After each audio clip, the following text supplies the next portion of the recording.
முழுமதி அவளது முகமாகும், மல்லிகை அவளது மணமாகும், மின்னல்கள் அவளது விழியாகும், மௌனங்கள் அவளது மொழியாகும், மார்கழி மாதத்து பனித்துளி அவளது குரலாகும்.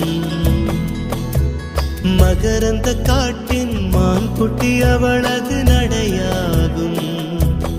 அவளை ஒரு நாள் நான் பார்த்தேன், இதயம் கொடு என வரம் கேட்டேன். அதை கொடுத்தால் உடனே எடுத்தே சென்று விட்டாள். ஓ, முழுமதி அவளது முகமாகும், மல்லிகை அவளது மணமாகும், மார்கழி மாதத்து பனித்துளி அவளது குரலாகும். மகரந்த காட்டின் மான்குட்டி